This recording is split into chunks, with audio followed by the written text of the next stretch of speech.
जय श्री कृष्णा, राधे राधे। दोस्तों, हम आपको इस वीडियो में बहुत ही महत्वपूर्ण बात बताने जा रहे हैं। विवाह समय में वर वधू के गुण क्यों मिलाए जाते हैं। दोस्तों, ये गुण क्या है? मनुष्य का जब जन्म होता है उस समय उसके जन्म नक्षत्र, तारा, उसके जन्म के तत्व व घटी समय, उसकी पूर्व जन्म की योनियाँ, पूर्व जन्म का संचित फल, उन सभी का योग होता है और उन्हीं योगों के आधार पर उसके जन्म कुंडली तैयार की जाती है। जन्म कुंडली में ग्रह, नक्षत्र व तारे, उसके योनियाँ, उसका गण, उसका वैद योनि व उसके जल तत्व, अग्नि तत्व, वायु तत्व, इन सबों का समावेश होता है। उन सभी तत्वों को दर्शाया जाता है जिससे कि उसको इस जन्म का फल मिले। इसी आधार पर प्रकृति में भी जब स्त्री और पुरुष, प्रकृति के दो जाति स्वरूप बनाई गई मनुष्य जाति में, तो उनके संयोजन से इस प्रकृति में वृद्धि की गई। इस प्रकृति के अंतर्गत मनुष्य योनि, देव योनि और राक्षस योनि, तीन तरह की प्रवृत्तियां थी। तीनों प्रवृत्तियां आपस में एक दूसरे के विपरीत थी। स्त्री पुरुष का युगल जो है वो प्रकृति का वेदन करके प्रकृति में वृद्धि करता है और प्रकृति की वृद्धि करके उसका विकास करके वह प्रकृति में अपना संयोग स्थापित करता है।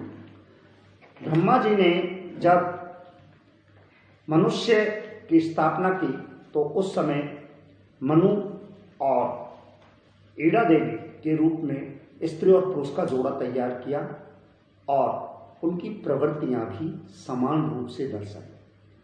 जो भी मनुष्य योनि के अंतर्गत स्त्री पुरुष का जोड़ा जब ब्रह्मा जी ने उत्पन्न किया तो उसमें स्त्री और पुरुष दोनों की जो प्रवृत्तियां थी वो समान थी।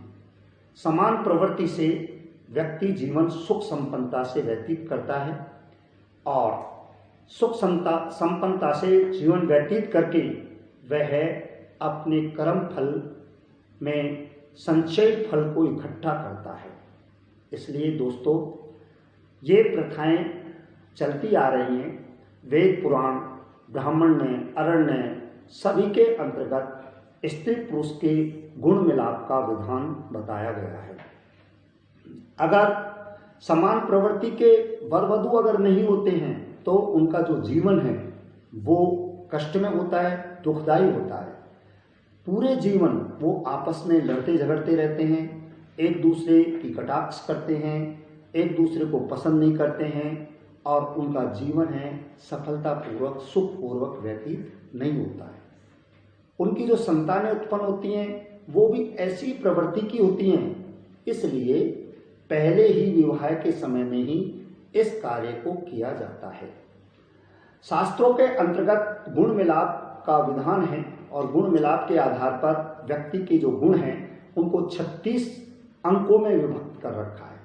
36 अंकों के अंतर्गत जो भी 8 प्रवृत्तियां, उन 8 तत्वों को, योग को मिलाकर 36 गुण मिलाए जाते हैं। जैसे सर्वप्रथम इसके अंतर्गत तारा है तो दोनों के तारा का जो अंक होता है वो 3 होता है। वैश्य है, वैश्य के गुण जो हैं वो 2 होते हैं।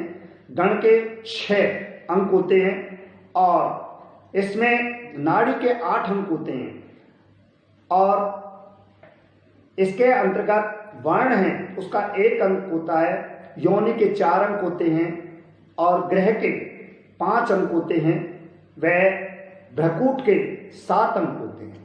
इस तरह से इन तत्व जो अंक तत्व हैं, इन अंक तत्वों को गिना जाता है और कुल वधु और वर के 36 अंक होते हैं। 36 अंक में से उनके कितने अंक मिलते हैं, कितने गुण मिलते हैं, इसे ही गुण मिलाप कहते हैं।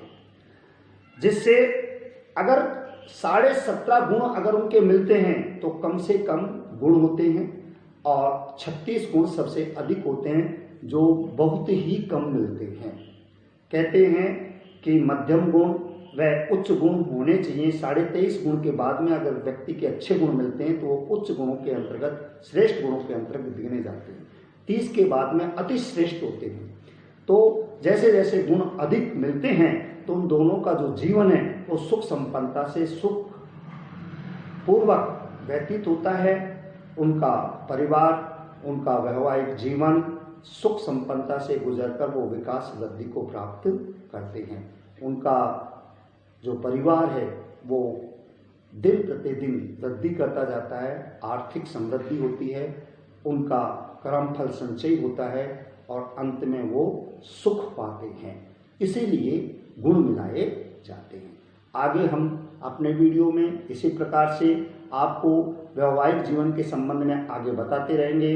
आप लगातार हमारा वीडियो देखते रहें और इसे लाइक करें, सब्सक्राइब करें और शेयर करें। जय श्री कृष्ण।